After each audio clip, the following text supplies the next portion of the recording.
नमस्कार। आज हम आपको सुनाने जा रहे हैं गणेश चतुर्थी व्रत कथा। पौराणिक कथाओं के अनुसार एक बार भगवान शिव और माता पार्वती नर्मदा नदी के तट पर बैठे थे। तभी देवी पार्वती ने भोलेनाथ से समय व्यतीत करने के लिए चौपड़ खेलने को कहा। माँ पार्वती के आग्रह पर भगवान शिव चौपड़ खेलने के लिए तैयार हो गए, परंतु इस खेल में हार जीत का फैसला कौन करेगा, यह प्रश्न माता पार्वती के समक्ष उठा।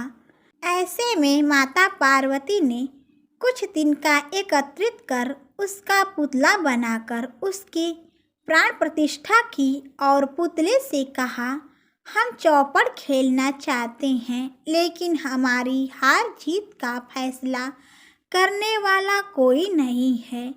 इसीलिए बेटा, तुम्हें बताना होगा कि हम दोनों में से कौन जीता और कौन हारा।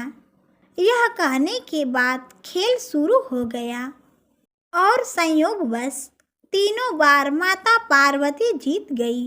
खेल खत्म होने पर भगवान शिव ने बालक से हार जीत का फैसला करने को कहा। बालक ने भगवान शिव को विजयी बताया। यह सुनकर माता पार्वती अत्यंत क्रोधित हो गईं और क्रोध में आकर उन्होंने बालक को लंगड़ा होने और कीचड़ में पड़े रहने का श्राप दे दिया। माता पार्वती का क्रोध देखकर पुतला भयभीत हो गया और उसने अपने कृत्य के लिए माँ पार्वती से क्षमा मांगी और कहा कि माँ, मुझसे अज्ञानता के कारण ऐसा हुआ, मैंने जानबूझकर ऐसा नहीं किया।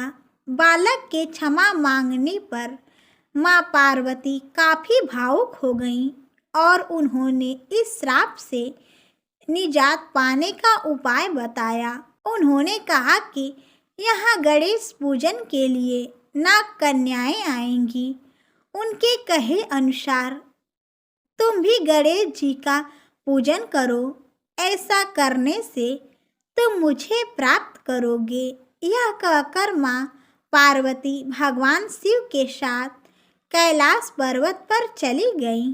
ठीक 1 वर्ष बाद उस स्थान पर नाग कन्याएं आईं। नाग कन्याओं से बालक ने विघ्नहर्ता भगवान गणेश के व्रत और पूजन की विधि पूछी।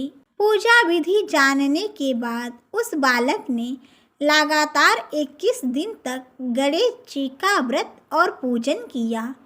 उसकी भक्ति भाव से प्रसन्न होकर गणेश जी ने उस बालक को साक्षात दर्शन दिया और मनवांछित फल मांगने को कहा। उस पर बालक ने कहा, हे विनायक, मुझे इतनी शक्ति दीजिए कि मैं अपने पैरों से चलकर अपने माता पिता के साथ कैलाश पर्वत पर पहुंच सकूं और वह देखकर मुझे प्रसन्न हो सके। तब गणेश जी तथास्तु कहकर अंतर्ध्यान हो गए। कैलाश पर्वत पर पहुंचने के बाद बालक ने अपनी कथा भगवान शिव को सुनाई। चौपड़ वाले दिन से माँ पार्वती भोलेनाथ से नाराज हो गई थी। ऐसे में भगवान शिव ने भी बालक के बताए अनुसार 21 दिनों तक गणेश जी का व्रत और पूजन किया। इस व्रत के प्रभाव से माता पार्वती के मन में भगवान शिव के लिए जो नाराजगी थी वो दूर हो गई। इसके बाद यह व्रत विधि भगवान शिव ने माता पार्वती को बताया। तब पार्वती जी ने अपने पुत्र कार्तिकेय से मिलने की इच्छा से 21 दिन तक 21 संख्याओं में दुर्वा पुष्प तथा लड्डुओं से गणेश जी का पूजन किया।